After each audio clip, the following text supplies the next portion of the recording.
Welcome to Heartbeat Africa. My name is Godfrey Gishoki, and this is where we empower entrepreneurs. If this is your first time on this forum, please remember to subscribe so that you don't miss upcoming video materials. Today we're going to talk about how to develop your business idea. At whatever stage you are in your business, I want to show you how to review your business model and how to make sure that your business really makes sense and it is working because of the changing needs of customers, changing need in terms of technology, new ideas, changing environment. Sometimes a business can go out of sync with its customers, and you may find yourself struggling. You may find yourself losing business. You may find yourself losing touch with your customers, and that could lead to business failure. So I want to show you 9 areas that you need to focus on so that your business can succeed.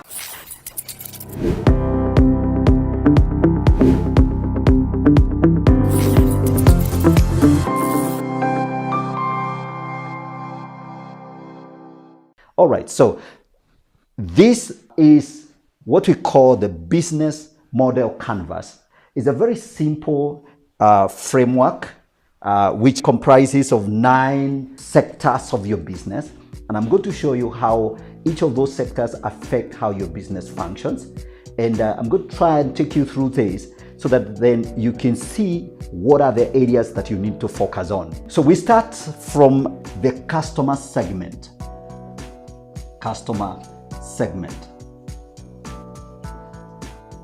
Now, to have a successful business, you need to be very clear about the customers that you're targeting.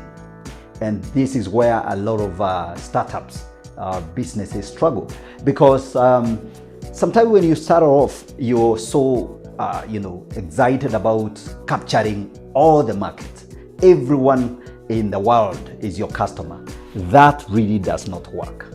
Now, if your business is going to be successful, you need to ask yourself, who exactly am I serving in this market? Within any one market, there are stratas of different customers, different types of customers, and you cannot please everyone. You can't sell to everyone, whether you're in clothing, whether you're in mobile technology, whether you're in service sector, you cannot serve everyone. So you need to understand how to segment your customers, or to identify the most ideal segment of the general customer base and focus all your energy there. Basically, your customers can be understood or segmented in terms of their demographics. Demographics is a fancy word for basically age, income status, where they live, physical location, and such parameters of demographics. And then the other way to segment your customers is through what we call psychographics. What motivates customers to buy? Who are these kind of customers? What movies do they watch? Where do they go for dinner or meals? Which cologne do they use on themselves? So if you really look at your customers and focus carefully, for example, I know somebody who is in clothing business. When they started off designing clothes, they began to think about how they're going to serve everybody who needs ready-made clothes.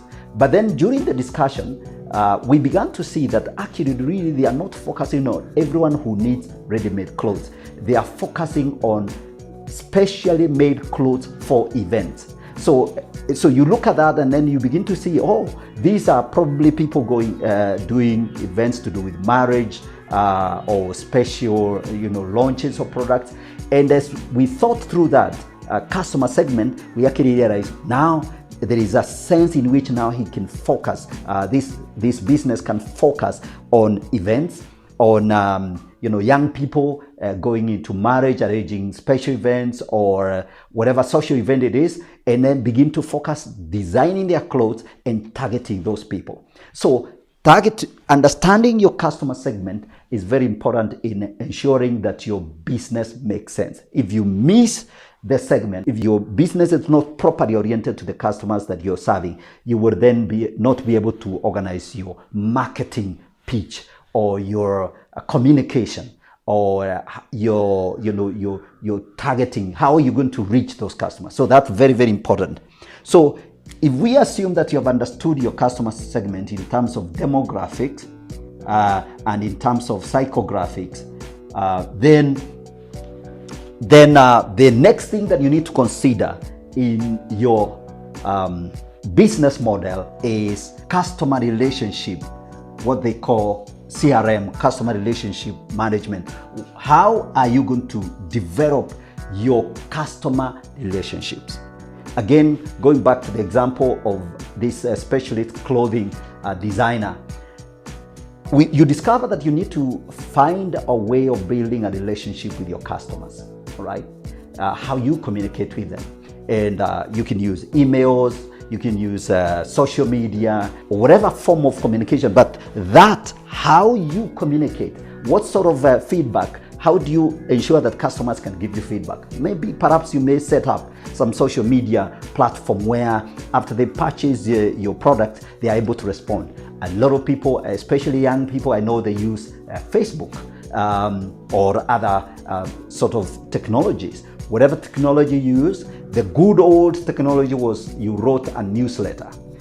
Today, that newsletter can be in form of an electronic version of it, and you send it to your customers. So you build some form of relationship. The idea is to make sure that you're getting feedback from your customer. They're telling you your product is great, or you need to change this, you need to change the other. That way you're continuously communicating with your customers. If you're offering service where people walking into your shop and that's all the kind of relationship you have, you may want to ask them questions, discuss with them. You may want to have, for example, someone within your company that is engaging customers or calling them. You can actually develop your relationship with your customers through regular calls. You can call these customers, especially if you're dealing with business to business. You have just a small group of customers, very critical customers that service your business.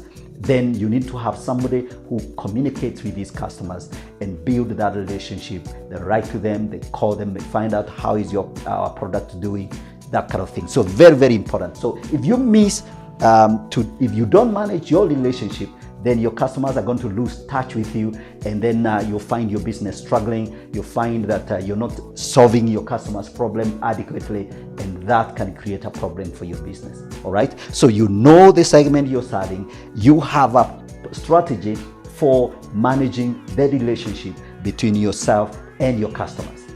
The other important consideration in your business is the channels that you use. Channels that you use to reach your customers. All right.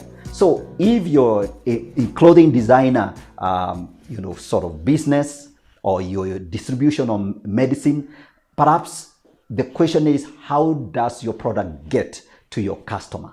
So perhaps you use other distributors, maybe you're wholesaling and you have retailers. So you have a way of connecting with those retailers who sell your product. If you're running a salon, you need to look at your salon space as a channel. Make it as appealing as possible. Make sure that it's an environment where people come in and they enjoy, the environment that you have created for delivering your services. So that's very important consideration.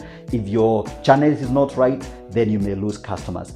If your location is not right, then you may have challenges with your customer. Sometimes people find that their business are changed because you moved out of high street, you moved to back street. That can have a negative impact on your business. So always think, what is the channel? How am I reaching my customers? And are those channels efficient? Do I need to hire new retailers? Do I need to work with new people? Do I need to change the riders that deliver my product to the customers? Or am I using the right communication channel or courier service and stuff like that? So that's very, very important consideration. So your customer segment obviously determine the channels that you're going to use, and again, the relationship you build. All right. So having done that, there's another very important area that you need to review in your business that will help you really ensure that your business does not fail. And this is the fourth area.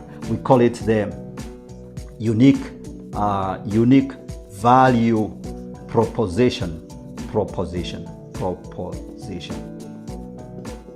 You may find that your business is really not being affected. You have the right channel, you have the right customer segment, you have developed the right relationship, but there is something wrong with the value you're providing. The value you're providing is not compelling enough sometimes, all right? Again, let's take, for example, someone who is in a clothing business like I started. So you're very fixated about your kitenge stuff or your fancy designs of shoes, but then you may find that the customer segment you're serving, that's not the problem they are solving. So the value proposition, what value are you adding? What problem are you solving? And my experience with working with many small businesses that they get their value proposition wrong.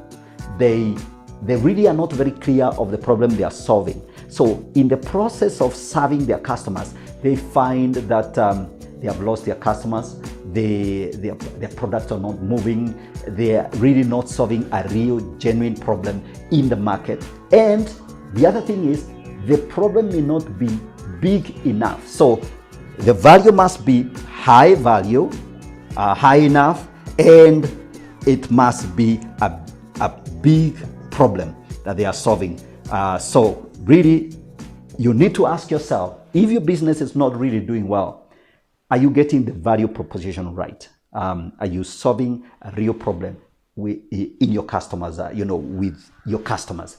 And if that is not very clear, then you need to review that. And that will help, your business begin to build momentum. What you want in your business is to build momentum. You want to make sure that your business is really exciting and that you're really solving a problem, a pain that your customer has, right? And again, for example, in the clothing business, sometimes the problem is that most people, for example, in weddings, wedding situations, they find that you order some clothes from a fitter and then he cannot deliver on time. So you may find that that is a real problem. That yes, there are many people who make custom-made clothes, but they're very inefficient. They are not able to deliver on time. So if that's the problem you're solving, then build your business model in such a way that you deliver what you promise and that customers are excited, and talk about it. Build a relationship.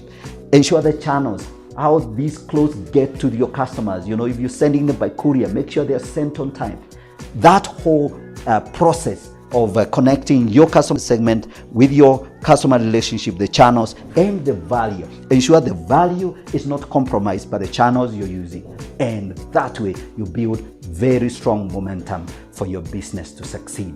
So this is the first part of this. When we come back in the next video, we're going to talk about the other elements, the other 5 elements of the business model. And you're going to find very brilliant ideas on how to build a successful business. Once again, our role and our aim is to empower you to ensure that your business makes sense and you're making money. Thank you.